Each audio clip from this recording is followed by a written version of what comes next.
बिस्मिल्लाहिर्रहमानिर्रहीम। अस्सलाम वालेकुम नाज़रीन, आप यूट्यूब चैनल देख रहे हैं। इमरान खान साहब को गिरफ़्तार कर लिया गया है, साबिक़ वज़ीर-ए-आज़म पाकिस्तान, और जिस अंदाज़ में उन्हें गिरफ़्तार किया गया है वो मनाज़िर अब हमेशा पाकिस्तान की तारीख़ का हिस्सा रहेंगे। रेंजर्स आई थी जी गिरफ़्तार करने के लिए, और बज़ाहिर कोई मुकदमा नहीं था इमरान खान साहब के ऊपर। तमाम मुकदमात में वो ज़मानत के ऊपर थे, अदालत पेशी के लिए वो गए थे। मैंने आपको सुबह के वीलॉग में पहले ही बता दिया था कि उनकी गिरफ़्तारी के लिए एक मनसूबाबंदी की गई है। लाहौर में भी पुलिस को तैयार किया गया है। आईजी पंजाब ने सीनियर अफसरान को गैरत दिलाने के लिए बड़ी ज़ोरदार किस्म की एक तकरीर भी की, ये भी रिपोर्ट हुआ है। जबकि जो CCPO लाहौर का ऑफिस है वहाँ पे पुलिस के अलावा कुछ और लोग भी मौजूद थे। और अब इस गिरफ़्तारी के बाद सिचुएशन को कंट्रोल कैसे करना है, ये हुकूमत के लिए सबसे बड़ा दर्द-ए-सर होगा। इमरान खान साहब इस्लामाबाद हाई कोर्ट पहुँचे थे और वो दफ्तरी कार्रवाई के लिए वहाँ पे हाई कोर्ट के अहाते के अंदर ऑफिसेज़ में मौजूद थे, जब रेंजर्स अचानक हाई कोर्ट के अंदर दाखिल हुई और उन्होंने बज़ोर ताकत खिड़कियाँ तोड़ के इमरान खान साहब के सिक्योरिटी गार्ड्स को ज़ख्मी करके इमरान खान साहब के ऊपर टॉर्चर करते हुए उन्हें गिरफ़्तार किया है। ये जो टॉर्चर की इत्तलात हैं, इसके कोई विजुअल्स नहीं बन पाए क्योंकि वहाँ पे लोगों को हटा दिया गया था। हो सकता है कि आने वाले वक्त में कोई ऐसी तस्वीर या मुनाज़िर हमारे सामने आ जाएँ, लेकिन जो वकला वहाँ पे मौजूद थे, जिनमें से कुछ ज़ख्मी भी हैं, उनका ये कहना है कि इमरान खान साहब को जब रेंजर्स गिरफ़्तार करने आई तो उन्होंने डंडों के साथ मारा भी, इमरान खान साहब के सर पे भी मारा और उनकी टांग के ऊपर भी मारा गया। कुछ लोग ये रिपोर्ट कर रहे हैं कोई आनी जो उनके पास होता है वो डंडा, उससे भी मारा, और कुछ लोग कह रहे हैं कि शायद लातों का इस्तेमाल भी किया गया है मारते हुए।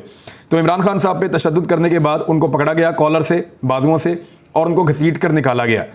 उनकी टांग के अंदर एक सूजन है और डॉक्टर का ये कहना है कि उनको व्हील चेयर के ऊपर ट्रैवल करवाया जाए और धक्कम पेल में उनको नुकसान हो सकता है।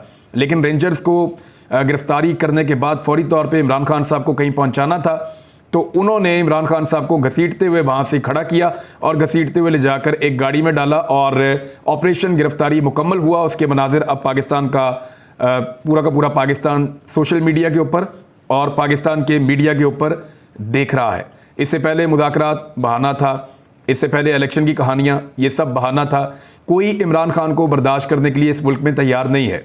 और इमरान खान साहब कई मरतबा मुझे कुछ चीज़ें बता चुके हैं, वो मैं इस वीलॉग में आपके सामने रख दूंगा जो मेरी उनसे बातचीत हुई थी। एक तो इमरान खान साहब ने बड़ा साफ साफ कहा था कि मुल्क के सबसे ताकतवर आदमी ने नवाज शरीफ से वादा किया हुआ है कि इमरान खान का पत्ता साफ करके देंगे, और उसके बदले में नवाज शरीफ ने उन पर मेहरबानी की है। अब नवाज शरीफ साहब अपना बदला चाहते हैं कि मैंने मेहरबानी की तो मेरे पे भी मेहरबानी की जाए और वादा पूरा किया जाए। बकौल इमरान खान साहब के वादा ये किया गया था कि इमरान खान को ना सिर्फ गिरफ्तार किया जाएगा बल्कि अगले इलेक्शन से पहले इमरान खान साहब का पत्ता साफ करके दिया जाएगा ताकि नवाज शरीफ के रास्ते की रुकावटें दूर हो सकें। तो वो चीज़ें अब हम होती हुई देख रहे हैं। और जिस तरह रेंजर्स ने गिरफ्तार किया, आलमी मीडिया इसको कैसे रिपोर्ट कर रहा है, आलमी मीडिया जैसे रिपोर्ट कर रहा है वो मैं आपको अगले वीलॉग में बताऊँगा। अगर मौका मिला तो अगले वीलॉग में बताऊंगा, अगर मौका मिला तो। आलमी मीडिया इसको ऐसे रिपोर्ट कर रहा है कि जैसे एक ताकतवर मिलिट्री एस्टेब्लिशमेंट ने जो पाकिस्तान की है, पाकिस्तान के साबिक वज़ीर-ए-आज़म को गिरफ्तार कर लिया है। यानी वन लाइनर उसका ये है कि वो इस तरीके से इसको रिपोर्ट कर रहे हैं, जो कुछ भी इमरान खान साहब के साथ हो रहा है ये पाकिस्तान में पहले वज़ीर-ए-आज़म के साथ नहीं हुआ, लेकिन इससे पहले वज़ीर-ए-आज़म के साथ ऐसा तौहीन आमेज़ सलूक अदालतों के अंदर नहीं हुआ। ये अदालत की भी तौहीन है। अदालत के प्रेमिसेस के अंदर तोड़ फोड़ की गई है रेंजर्स की जानिब से। अदालत ने फौरी तौर पे कहा कि आईजी को बुलाओ। आईजी का वैसे कोई काम नहीं है इसमें, ये तो रेंजर्स ने गिरफ्तार किया है और नैब के कहने पे गिरफ्तार किया है। नैब के इस वक्त लेफ्टिनेंट जनरल हैं, जिस वक्त ये तैनात हुए थे उसी वक्त चीज़ें सामने आ गई थी। लेफ्टिनेंट जनरल रिटायर्ड नज़ीर अहमद साहब, ये पाक फौज से रिटायर ऑफिसर हैं और इनको चेयरमैन नैब लगाया गया था। जब इनको चेयरमैन नैब लगाया गया था तो तब ये आवाज़ें आई थी कि ये हुकूमत की चॉइस नहीं है, ये चॉइस एस्टेब्लिशमेंट की है और ये बड़े सख्त इकदाम करेंगे इमरान खान के खिलाफ। तो इन्होंने एक वारंट इशू किया था छुट्टी वाले दिन 1 मई को, और 1 मई को छुट्टी वाले दिन जो इन्होंने वारंट इशू किया उसके ऊपर अजहर सिद्दीक साहब का स्टेटमेंट ज़रा आप देख लीजिए। वो ये कह रहे हैं कि नैब अदालत से इजाज़त के बगैर इमरान खान की गिरफ्तारी गैर कानूनी है। ये जो अभी इन्होंने नैब के कवानीन तब्दील किए हैं ना, तो उसके बाद ये नहीं हो सकता जो कुछ ये कर रहे हैं, ये गैर कानूनी है, ये नहीं किया जा सकता। तो नैब अदालत से इजाज़त के बगैर इमरान खान साहब की गिरफ्तारी गैर कानूनी है। चेयरमैन नैब का वारंट गिरफ्तारी जारी करना इख्तियारात से तजावज़ है। इस्लामाबाद हाई कोर्ट के अहाते से गिरफ्तारी तौहीन अदालत है और अदालत में तोड़ फोड़ भी की गई है। अच्छा, इसके बाद ये आगे उन्होंने बताया कि चेयरमैन नैब लेफ्टिनेंट जनरल रिटायर्ड नज़ीर अहमद ने 1 मई यानी छुट्टी के रोज़ इमरान खान साहब का वारंट गिरफ्तारी जारी किया। यानी छुट्टी वाले दिन भी आराम नहीं किया जा रहा था, इमरान खान साहब की गिरफ्तारी की कोशिश की जा रही थी। इमरान खान साहब ने एक बात तो ये बड़ी क्लियरली की थी कि उनको गिरफ्तार कर लिया जाएगा और उनको नहीं छोड़ा जाएगा। अब ये जो केस है अलकादर ट्रस्ट वाला, ये ट्रस्ट है जी, एक ट्रस्ट वाले केसेस में नॉर्मली ऐसे गिरफ्तारियां नहीं होती। ये मलिक रियाज साहब ने ज़मीन दी थी अपने कुछ दोस्तों के साथ मिलकर, और यहाँ पे अलकादर यूनिवर्सिटी बननी थी, उसके ऊपर काम होना था। इसमें इमरान खान साहब का कोई अकाउंट, कोई चीज़, क्योंकि इससे पहले एस्टेब्लिशमेंट के लोगों ने मुझे ये बताने की बड़ी कोशिश की कि ये केस है। जब मैंने 4 सवाल पूछे तो उनके पास जवाब नहीं थे, तो जब उनके पास जवाब ही नहीं थे तो मुझे लगा ये केस ही कुछ नहीं है। लेकिन अब इस केस को कोई रंग दे के इसमें इमरान खान साहब को गिरफ्तार करने की कोशिश की गई। मकसद गिरफ्तारी था, मकसद ये नहीं है कि केस मंतकी अंजाम पर पहुंचता या नहीं पहुंचता। लेकिन मुझे ऐसे लगता है कि पाकिस्तान की एस्टेब्लिशमेंट ने वो गलती कर दी है जो उन्हें नहीं करनी चाहिए थी। इससे पहले उन्होंने रिजीम चेंज ऑपरेशन करके गलती की जो अभी तक उनके गले में फंसी हुई है, और अब उन्होंने एक और गलती की है जो उन्हें बिल्कुल नहीं करनी चाहिए थी। बहरहाल गलती हो गई, और अब आगे चलते हैं कि इस गलती का नतीजा क्या निकलेगा। अब इन्हिसार जो है वो पाकिस्तानियों के ऊपर है। यानी इमरान खान साहब ने कहा था, मुझे अच्छी तरह याद है जिस रात को यहाँ पे इमरान खान साहब के घर पे अटैक हो रहा था, बहुत शदीद आंसू गैस की शेलिंग थी। मैंने कोशिश की और मैं इमरान खान साहब के घर पहुँच गया, और जब मैं पहुंचा तो रास्ते में जो मैंने हालात देखे और जिस तरीके से मैं पहुंचा वो भी बहुत मुश्किल था, हालत ही गैर हो गई थी हम सब की। तो मैं जब पहुंचा मैंने कहा मैं देखता हूँ इमरान खान साहब क्या कर रहे हैं। मैं अंदर गया, जाके मेरी उनसे बातचीत हुई। अंदर भी पूरी आंसू गैस की स्मेल फैली हुई थी, अजीबोगरीब सूरत हाल थी। तो मैंने उस दिन इमरान खान साहब से कहा था कि मैं बाहर से देख कर आ रहा हूँ, जंग जैसा माहौल बना हुआ है। पुलिस खुद गाड़ियाँ तोड़ रही थी, गाड़ियों को आग लगाई जा रही थी, खैमों को आग लगाई जा रही थी, और पत्थर चल रहे हैं। कारकुन और पुलिस वाले दस्तों गिरबान हैं, एक दूसरे के ऊपर पथराव और आंसू गैस की शेलिंग हो रही है। ये सारी चीज़ें देखते हुए मैंने इमरान खान साहब को कहा कि मैं लोगों से आज़ादी के नारे सुन रहा था इमरान खान साहब, और ये आज़ादी के नारे लोग जो लगा रहे थे वो अब आज़ादी मांगते हैं, और उन्हें लगता है कि आप उन्हें आज़ादी लेकर देंगे। तो ये क्या चल रहा है, और क्या आप वाकई इस मामले को इस नहज तक लाना चाहते थे जहाँ पर ये पहुँच गया है? तो इमरान खान साहब ने मुझे कोई नेगेटिव चीज़ नहीं की उस दिन। उन्होंने कहा कि आज़ादी अगर आपको चाहिए तो उसके लिए कीमत अदा करनी पड़ती है हर कौम को। उन्होंने एक जनरलाइज बात की थी, उस मौके के ऊपर उन्होंने बात नहीं की, बल्कि उन्होंने उस पर यह कहा था कि मैं तो गिरफ्तारी देने के लिए तैयार हूँ। ये बात उन्होंने की थी इमरान खान साहब ने।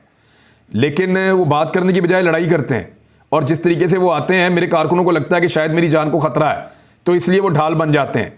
बाहर जो सिचुएशन है वो मेरे कंट्रोल में नहीं है। उन्होंने ये बातें भी की थी, लेकिन उन्होंने ये भी कहा था कि आज़ादी की कीमत होती है। और इमरान खान साहब ने कई मरतबा अपने साथियों से ये पूछा था, और मेरी मौजूदगी में एक दफ़ा ये बात हुई थी कि क्या लोग, जब उनसे पूछा गया क्या लोग वाकई तैयार हैं कुर्बानी देने के लिए, हकीकी आज़ादी की लड़ाई के लिए, तो इमरान खान साहब ने, मुझे याद है, एक दिन मुझे ये जवाब दिया था कि मैं तो कुर्बानी दे सकता हूँ, मैं गिरफ़्तार भी हो सकता हूँ, मैं अपनी जान देने के लिए भी तैयार हूँ, मरने के लिए भी तैयार हूँ, मगर आज़ादी के लिए नौजवानों की ज़रूरत होगी, वरना ये मुल्क ऐसे ही रह जाएगा जैसे हमेशा से है। अगर आज़ादी की जद्दोजहद करनी है तो उसके लिए नौजवान चाहिए होंगे जो निकलें और निकल कर आज़ादी हासिल करें। जिस रात इमरान खान साहब के घर पे हमला हुआ था, ये मैं उस रात की, और उसके अलावा जब मेरी 1-2 दफ़ा बात हुई इमरान खान साहब से, ये वो आपको बातें बता रहा हूँ मैंने, क्योंकि ये लिख के रखी थी चीज़ें अपने पास, और मुझे अच्छी तरह याद है कि इमरान खान साहब ने क्या कुछ कहा था, तो वो चीज़ें मैं आपको बता रहा हूँ। इमरान खान साहब का ये कहना था कि लोगों का खौफ दूर हो रहा है और वो अपना हक मांगना शुरू हो गए हैं। और इमरान खान साहब को नहीं हुई, ये पूरे पाकिस्तान को मायूसी हुई, बहुत सारी आवाम को मायूसी हुई, सहाफ़ियों को मायूसी हुई, और उसके बाद एक डिफरेंट किस्म की सोच ने जन्म लिया। अब ये इमरान खान साहब जो हैं ये थोड़े से डिफरेंट थे, ये हजम नहीं हो रहे। अब इस वक्त यानी कोई शायद ऐसा आदमी हो पाकिस्तान में जो इस बात को माने कि ये सारी चीज़ें कानून और इंसाफ के मुताबिक हो रही हैं। पाकिस्तान हो, पाकिस्तान के बाहर हो, आलमी सतह पे सबको इस बात का पता है कि एक शख्स को निशान इबरत बनाने की कोशिश की जा रही है और उसको गिरफ्तार करने की साजिश की गई है और उसको केसेस में फंसा के सिर्फ इसलिए तंग किया जा रहा है कि वो पाकिस्तानी एस्टेब्लिशमेंट से टक्कर ले बैठा है और वो बात नहीं मान रहा। देखिए, मुमकिन है कि इमरान खान साहब को इस वक्त भी ऐसा कुछ नज़र आ रहा है जो बाकी लोगों को दिखाई नहीं दे रहा, लेकिन उन्होंने इस सारी तहरीक को एक एक कदम करके आगे बढ़ाया है। यानी सबसे पहले आप देखें, इमरान खान साहब को हुकूमत से निकाला गया, फिर उनके खिलाफ एक भरपूर किस्म की साजिश की गई, फिर उस पर झूठे मुकदमात बनाए गए, बल्कि वर्ल्ड रिकॉर्ड बना दिया गया मुकदमात का इमरान खान साहब के खिलाफ। ज़ाती नौइयत के घिनौने और बदतरीन हमले इमरान खान साहब पर किए गए। इमरान खान साहब के साथियों को ख़रीदा गया, डराया गया, धमकाया गया, उनकी वफादारियाँ तब्दील करवाई गई। उनके साथियों को मारा भी गया, गिरफ्तार करके तशद्दुद किया गया, नंगा किया गया और बार बार उनके ऊपर तशद्दुद किया गया। जबर की एक दास्तान है हर एक आदमी की जो गिरफ्तार होता है और सबके साथ जुल्म और ज्यादती की गई है। इमरान खान को जान से मारने की कोशिश की गई, बकौल इसके उनको 4 मरतबा जान से मारने की कोशिश की गई, जिनमें से 2 मरतबा तो पाकिस्तान के मीडिया ने खुद देखा है, एक मरतबा इस्लामाबाद में और एक मरतबा वजीराबाद में। वो जो शूटर था नदीम शूटर, नवीद शूटर, वो तो एक आदमी था, उसके अलावा जो बाकी शूटर्स थे वो कहाँ हैं? ये सारी चीज़ों के सवालात बीच में रह गए और उसके बाद सारे मामले को दबाकर ताकतवर लोगों ने कोई और रंग देने की कोशिश भी की। इमरान खान के घर के ऊपर बार बार हमला किया गया, फस्तायत का हर हथकंडा उसके खिलाफ इस्तेमाल किया गया और बिलाखिर आज उसे गिरफ्तार कर लिया गया है। आज भी अगर वो शख्स गिरफ्तार है तो आप सोचिए कि क्यों गिरफ्तार है, किसकी वजह से गिरफ्तार है। अगर वो भी दूसरे सियासतदानों की तरह कॉम्प्रोमाइज़ कर लेता या कोई समझौता कर लेता तो कब का डील कर चुका होता। अगर तो ये लड़ाई इमरान खान की है तो फिर ये लड़ाई उसी पर छोड़ देनी चाहिए, मगर ये लड़ाई अगर पाकिस्तान की है तो फिर सबको आवाज़ उठानी चाहिए। क्या नाइंसाफ़ी के साथ बंद कमरों में होने वाले फैसले पाकिस्तान को चलाएंगे? उस रात शहीद अरशद शरीफ ने एक बात की थी जो इमरान खान साहब की आखिरी रात थी वज़ीर-ए-आज़म हाउस में। जब इमरान खान साहब ने पूछा कि देखो कोई रह तो नहीं गया इस मुल्क में जो मेरे खिलाफ ना हो, तो अरशद शरीफ साहब ने बड़ी तफसील से कुछ चीज़ें बताई थी, इवन इदारों के नाम भी लिए थे। आज मैं इमरान खान साहब को एक बात कहता हूँ और उसी सवाल का जवाब मैं आज देता हूँ, क्योंकि इमरान खान साहब ने जब ये सवाल किया था तो वो मेरी तरफ देख रहे थे, मैं उनके बाएं जानिब बैठा हुआ था और मैंने अरशद भाई की तरफ देखा तो फिर अरशद भाई ने इसका जवाब दिया और साबिर शाकिर भाई ने इसका जवाब दिया था। आज अरशद भाई इस दुनिया में नहीं है और साबिर शाकिर भाई पाकिस्तान में नहीं है, लेकिन इमरान खान साहब के सवाल का जवाब आज मेरे पास है। वो जो सवाल आपने अरशद शरीफ से पूछा था ना, उस वक्त तो अरशद शरीफ को नज़र आ रहा था और उन्होंने सबके नाम ले लिए थे और सारा कुछ बता दिया था। तो इमरान खान साहब आज उस सवाल का जवाब हर पाकिस्तानी के पास है कि कोई नहीं रह गया। यानी जिस तरह आपकी गिरफ्तारी हुई है और जिन लोगों के ज़रिए करवाई गई है, जिस इदारे को इस्तेमाल किया गया है, इससे बिल्कुल साफ हो जाता है, क्लियर हो जाता है कि कोई नहीं रह गया इस मुल्क में इस वक्त जो आपके खिलाफ ना हो। यानी एक ही ऑप्शन है कि अगर सुप्रीम कोर्ट ऑफ पाकिस्तान के चीफ जस्टिस इस मामले के ऊपर नोटिस लेके फौरी तौर पे इस पर एक्शन करें और तौहीन अदालत की कार्रवाई करें, जिन लोगों ने इस्लामाबाद हाई कोर्ट के अहाते के अंदर गैर कानूनी कार्रवाई की है, वकला के मुताबिक तो गैर कानूनी है, तो फिर तो कोई बात बन जाएगी। अदरवाइज अगर आप इस्लामाबाद हाई कोर्ट पे छोड़ देंगे तो कुछ भी नहीं होगा और कुछ हो भी नहीं सकता, क्योंकि वहाँ पे तो आईजी को बुलाया गया है। 15 मिनट कहा गया था, 45 मिनट तक तो मुझे पता चला था कि नहीं आए थे। उसके बाद मैं ये वीडियो रिकॉर्ड कर रहा हूँ। अब इमरान खान साहब का इन्हिसार जो है वो किस पे है? यानी ये जो गिरफ्तारी के मनाज़रे, इनको देखने के बाद तो पूरे पाकिस्तान को भी पता चल गया कि कोई नहीं रह गया, सारे शामिल हैं इमरान खान को निकालने में। और अब वो वापस इसलिए नहीं आने देना चाहते कि उनके हाथ से पाकिस्तान रेत की तरह फिसल रहा है और उन्हें यह पता है कि पाकिस्तान की गर्दन उनके हाथ से छूट जाएगी अगर इमरान खान बाहर रहा और उसने पाकिस्तान की आवाम को खड़ा कर दिया और कानून और इंसाफ के मुताबिक यहां फैसले होने लगे और रूल ऑफ लॉ इस मुल्क में आ गया। तो अब इमरान खान का इन्हिसार अदालतों और निज़ाम इंसाफ से ज़्यादा इस बात पर है कि पाकिस्तानी नौजवान इस सारे माहौल को किस तरह लेते हैं और वो इस पर किस तरह का रद्द अमल ज़ाहिर करते हैं। इमरान खान देखें आखिरी गेंद तक लड़ा है हर मरतबा और फिर वो घर चला गया। यानी पहले जब 2022 में लड़ाई थी तो आखिरी गेंद तक लड़ा और घर चला गया, उसके लोगों ने उसको मायूस नहीं किया, वो निकले और पूरे पाकिस्तान के अंदर छा गए।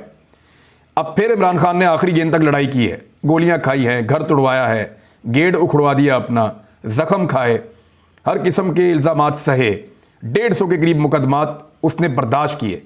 लेकिन हर आदमी की एक कैपेसिटी होती है, एक जगह पर आकर वो गिरफ्तार हो गया और अब इमरान खान साहब गिरफ्तार हो गए हैं। देखना यह है कि उसके लोग इस मरतबा उसके साथ खड़े होते हैं या नहीं, क्योंकि पूरा का पूरा इन्हिसार इमरान खान का पाकिस्तानियों के ऊपर है। इमरान खान आज गिरफ्तार ज़रूर है, लेकिन वो गिरफ्तार होने से पहले पैगाम देकर गया है। उसने अपनी पार्टी को एक मनसूबाबंदी भी दी थी। अब वो गिरफ्तार ज़रूर है, मगर वो मुंतज़िर है कि उसके लोग उसको फॉलो करते हैं या नहीं करते। वो मुंतज़िर है कि लोग उसके लिए कितनी ज़ोरदार आवाज़ के साथ इंसाफ मांगते हैं, पाकिस्तान के अंदर भी और पाकिस्तान के बाहर भी। बाकी लोग अभी गिरफ्तार होंगे, क़यादत को भी गिरफ्तार किया जाएगा, पाकिस्तान तहरीक इंसाफ की कुछ सहाफ़ियों को भी गिरफ्तार किया जाएगा, आवाज़ें बंद करने की कोशिश की जाएगी जो इतलात आ रही हैं। तो जब तक गिरफ्तारियाँ नहीं होती तब तक तो बात करते रहेंगे। अब तक के लिए इतने, अपना ख्याल रखिएगा, अपने चैनल का भी। अल्लाह हाफ़िज़।